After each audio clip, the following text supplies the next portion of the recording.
Good morning children. ఈ క్లాస్లో మనం సంస్కృత సంధుల గురించి నేర్చుకోబోతున్నాం. సంధులు రెండు రకాలని తెలుసుకున్నాం.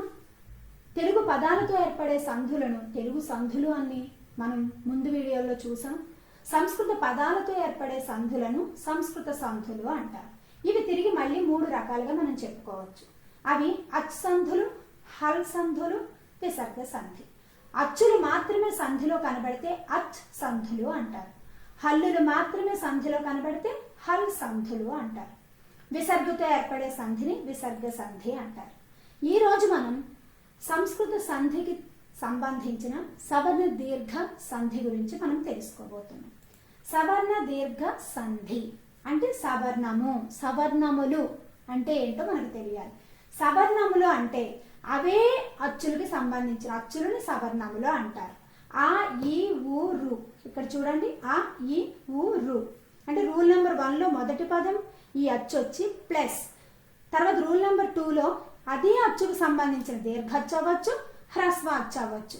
అలా వచ్చి రూల్ నెంబర్ 3 కలిపినప్పుడు ఆ అచ్చులకి సంబంధించిన దీర్ఘ అచ్చు వస్తే దాన్ని సవర్ణ దీర్ఘ సంధి అంటారు. ఏకాదేశం అంటే ఏంటో కూడా మనకి తెలియాలి. ఇక్కడ ఏకాదేశం, ఏకాదేశం అంటే పూర్వ పరస్వరాలలో పరస్వరం రావటం. ఒక్కొక్కసారి పరస్వరం వస్తుంది, లేదు అంటే పూర్వ పరస్వరాలు తొలగింపబడి, అంటే మొదటి పదం చివరక్షరం, రెండో పదం మొదటి అక్షరాలు రెండూ కూడా తొలగింపబడి వాటికి సమానమైన కొత్త స్వరం వచ్చి చేరుతుంది. దాన్నే మనం ఏకాదేశం అంటాం. ఇక్కడ సంధి సూత్రాన్ని మనం గమనించినట్లయితే ప్రతి సంధికి సూత్రం అనేది ఉంటుంది. సవర్ణ దీర్ఘ సంధి సూత్రం అ, ఈ, ఉ, రు. ఇక్కడ మనం గుర్తు పెట్టుకోవాలి, ఇవి హ్రస్వ అచ్చులు. అ, ఈ, ఉ, రులకు అవే అచ్చులు పరమైతే వారి దీర్ఘాలు ఏకాదేశంగా వస్తాయి. పరమవడం అంటే ఏంటి? ఇలా ఎదురుగా రావడమే పరమవడం. పరమవడం అంటే రెండో పదంలో మొదటి అక్షరాలు అవే అచ్చులు వస్తే కలిపినప్పుడు మనం ఏం చూడాలి? అందులో ఉన్న దీర్ఘాచ్చు రావడం మనం గమనించాలి. ఇక్కడ ఉదాహరణలు మనం గమనించుదాం. ఇక్కడ చూడండి, ఈ సంధిలో అ, ఈ, ఊ, రూలు ఈ 4 అక్షరాలని సవర్ణములు అంటారు. ఈ 4 అక్షరాల్లో ఉన్న అక్షరాలే మొదటి పదం చివరి అక్షరాలుగా ఉంటాయి. వాటిని మీరు గమనించాలి. అ, ఈ, ఊ, రూలు. ఇక్కడ ఉదాహరణలో మొదటిది శ్రావణ ప్లస్ అభ్రము. రూల్ నెంబర్ 1లో మనం చూసినట్లయితే అణ వచ్చినప్పుడు మనకి ఆ పలుకుతుంది. శ్రావణ ప్లస్ అంటే రూల్ నెంబర్ 1లో మనకి అకారం ఉంది, ప్లస్ అభ్రము. రూల్ నెంబర్ 2లో కూడా మనకి అచ్చు వచ్చింది, అదే అచ్చు వచ్చింది.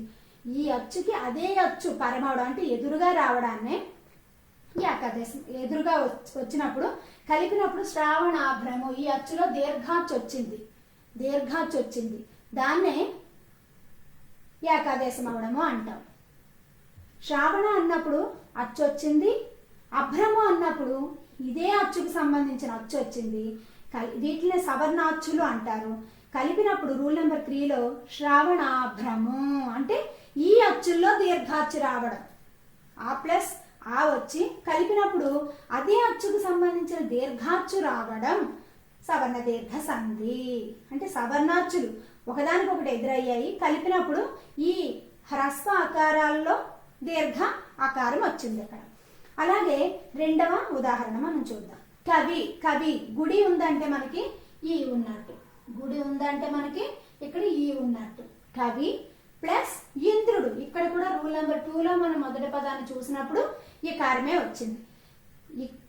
హ్రస్వ ఇకారానికి హ్రస్వ ఇకారం వచ్చింది, కలిపినప్పుడు కవీంద్రుడు. వాని దీర్ఘం ఏకాదేశం అవడం అంటే ఇకారానికి ఇకారం ఎదురైనప్పుడు దాని దీర్ఘాచ్చే రావడం.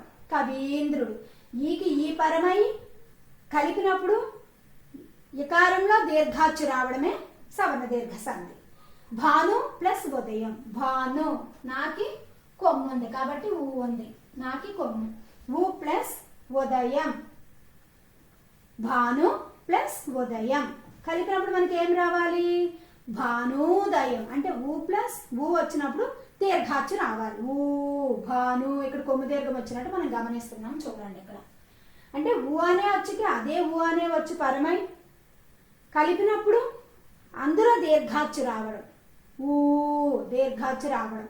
మాతృ ప్లస్ రుణం అంటే ఆతో చూసాం, ఈతో చూసాం, ఊతో చూసాం, రూతో కూడా మనం చూస్తున్నాం. మాతృ అన్నప్పుడు రుకారం పలికింది మనకి, ప్లస్ రూల్ నెంబర్ 2లో మొదటి అక్షరం కూడా రుకారమే వచ్చింది. అంటే అదే అచ్చు రావడం, అదే అచ్చు ఎదురుగా రావడం. ఆ పరమవడం అంటే అదే అచ్చు ఎదురుగా వచ్చింది. కలిపినప్పుడు మాతృణం అంటే రూ, వాని దీర్ఘం ఏకాదేశంగా రావడం అంటే దీర్ఘాచ్చు వస్తుంది. అచ్చుకి అదే అచ్చు ఎదురుగా వచ్చి కలిపినప్పుడు వానిలో దీర్ఘాచ్చు రావడమే సవర్ణ దీర్ఘ సంధి. ఇప్పుడు సూత్ర ప్రకారం మనం చూస్తే ఆ ఈ ఊ రూలకు, ఆ ఈ ఊ రూలకు అవే అచ్చులు పరమైతే అంటే ప్లస్ తర్వాత రెండో పదం మొదటి అక్షరంలో మనం చూడాలి.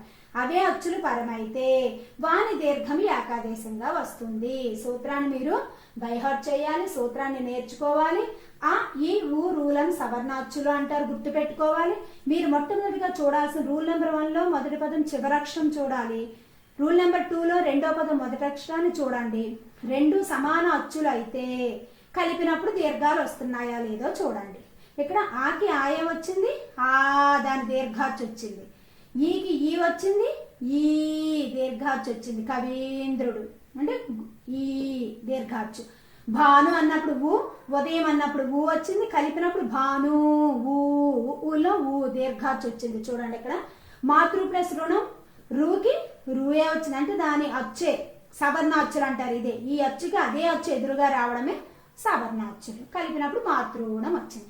ఇలా సూత్రాన్ని ప్రతిపాదించుకుంటూ సూత్రాన్ని నేర్చుకొని ఈ ఉదాహరణలను సూత్ర ప్రకారం ఇక్కడ సంధి జరుగుతుందా లేదా మీరు గమనించి ఇంకా కొన్ని ఉదాహరణలు మీరు చేసినట్లయితే ఈ సంధిని మీరు సులువుగా గుర్తించగలుగుతారు. మరికొన్ని ఉదాహరణలు మీరు ఇంట్లో ప్రాక్టీస్ చేయండి.